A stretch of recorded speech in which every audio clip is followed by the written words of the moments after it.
वृंदा की बेटी खुशी की तबीयत ठीक नहीं थी। उसकी मालकिन का सुबह से कई बार फोन आ चुका था। क्या बात है वृंदा, आज काम पर नहीं आना?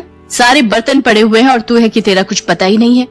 मालकिन, बेटी की तबीयत ठीक नहीं है और इसके बापू भी घर पर नहीं है, वो काम पर गए हुए हैं।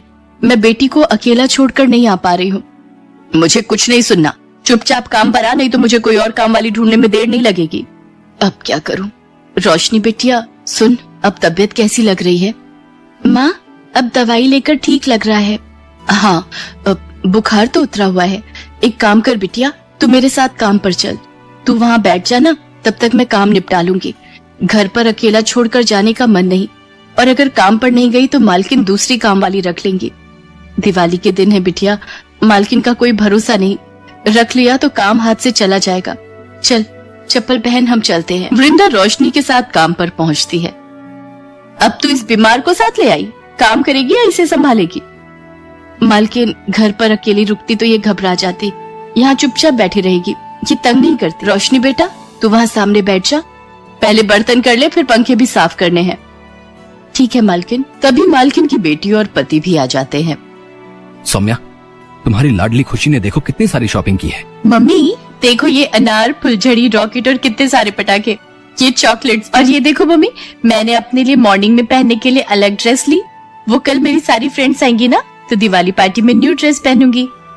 अरे हाँ, कल मॉर्निंग में तो दिवाली पार्टी। वृंदा, कल सुबह टाइम से आ जाना, काफी काम रहेगा। खुशी दिवाली पार्टी का सामान देखने लगती है। रोशनी भी उसे देख रही थी। ए लड़की, जा ये सामान उठाकर खुशी के कमरे में रखा। जी आंटी। रोशनी चुपचाप घबराई हुई सी खुशी के कमरे में सामान ले जा रही थी। अचानक उसके हाथ से चॉकलेट का डिब्बा गिर गया। अरे ठीक से चला नहीं जाता क्या? वृंदा, तुमने अपनी बेटी को क्या सिखाया है? जरा सा काम क्या बोल दिया, इसके तो हाथ पैर बिल्कुल बेकार है। इतनी महंगी चॉकलेट का डिब्बा गिरा दिया। क्या हुआ सौम्या, इतना शोर क्यों है? पापा, रोशनी ने चॉकलेट का डिब्बा गिरा दिया, इसलिए मम्मी उसे गुस्सा कर रही है। कोई बात नहीं बेटा, आराम से उठाकर कमरे में रख दो। सौम्या, तुम भी छोटी छोटी बातों पर बच्चों पर गुस्सा करती हो। सारा काम खत्म करके वृंदा रोशनी को लेकर घर आ जाती है, पर रोशनी का मन उदास था। क्या हुआ रोशनी बिटिया, तू इतनी उदास क्यों है? तबीयत तो ठीक है ना? माँ, मुझे भी दिवाली की खरीदारी करनी है, मुझे भी पटाखे, नए कपड़े और मिठाई चाहिए। माँ, अभी तेरे बापू आ जाएंगे ना, तो फिर मैं तेरे लिए पटाखे और मिठाई खरीद लाऊंगी। वृंदा किसी तरह रोशनी को समझा देती है। वृंदा, क्या हुआ, आज रोशनी जल्दी सो गई? हाँ, तुम्हारा इंतजार कर रही थी कि आओगे तो पटाखे और मिठाई खरीद कर लाएगी। बड़ी मुश्किल से 500 रुपए ही मिले हैं। तुम कल काम पर जाओगी तो इसको पटाखे और मिठाई दिलवा देना, खुश हो जाएगी। ठीक है, तुम बैठो, मैं तुम्हारा खाना लगाती हूँ। अगले दिन वृंदा रोशनी को लेकर काम पर जाती है। सौम्या के घर दिवाली पार्टी की तैयारी चल रही थी। वृंदा मेहमानों के लिए चाय, कॉफी और नाश्ते का प्रबंध कर रही थी। वृंदा, जाकर सामने की टेबल पर चाय के कप और लगा दो, और प्लेटों में बिस्कुट और नमकीन खत्म हो गए, वो भी भर देना। तुमने रामू को पनीर के पकौड़े बोले थे, पनीर आया हुआ है, जाकर एक बार देख लो। जी मालकिन, मैं अभी देख लेती हूँ। रोशनी बिटिया, तू यहीं बैठ, मैं तब तक मेहमानों को देख लूँ। मम्मी, मेरे पटाखे कहाँ रखे हैं? मुझे अपने सारे फ्रेंड्स के साथ छत पर चलाने हैं।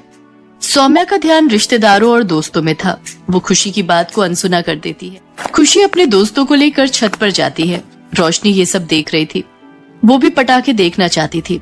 उसका मन भी था कि वो पटाखों को जलते हुए देखे, इसलिए वो भी छिप छिप कर किसी तरह उन सब के पीछे छत पर चली जाती है। खुशी माचिस की तीली जलाने की कोशिश कर रही थी कि अचानक तीली की आग पटाखे पर बढ़ जाती है और खुशी रोने लगती है। उसके आसपास आग लग जाती है। उसके सारे फ्रेंड्स नीचे भाग जाते हैं। खुशी उस समय अकेली थी। मम्मी, पापा, बचाओ, आग! मम्मी, पटाखों में आग लग रही है। मम्मी, मुझे डर लग रहा है, जल्दी बचाओ। खुशी, डरो नहीं, मैं अभी तुम्हें बचाती हूँ। रोशनी बहुत समझदार लड़की थी। वो छत पर बने नल से जल्दी से बाल्टी में पानी भरकर खुशी के ऊपर फेंकती है, जिससे आग बुझ जाती है। इतनी देर में सब लोग छत पर आ जाते हैं।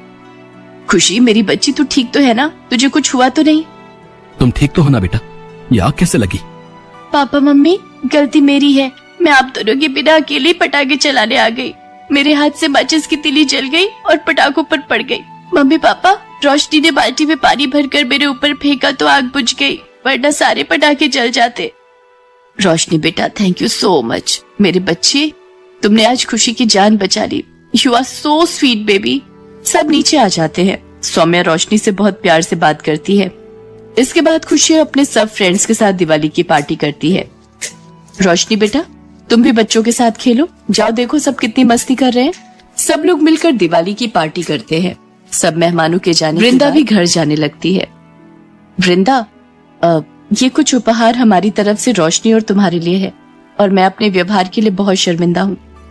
वृंदा, मुझे समझना चाहिए कि दिवाली तो सबका त्योहार है, कोई अमीर नहीं, कोई गरीब नहीं। अगर हम खुशियां मनाना चाहते हैं तो तुम्हें भी तो खुशियां मनाने का हक है। मेरी तरफ से ये उपहार रखो और बहुत धूमधाम से इस त्योहार को मनाना। रोशनी, मैंने इस पॉलिथीन में तुम्हारे लिए बहुत सारे अनार और फुलझड़ी भी रखी हैं। थैंक यू खुशी। घर जाकर रोशनी बहुत धूमधाम से दिवाली का त्योहार मनाती है। सौम्या ने उसे बहुत सारे उपहार दिए थे जिन्हें देखकर रोशनी के चेहरे पर खुशी आ जाती है।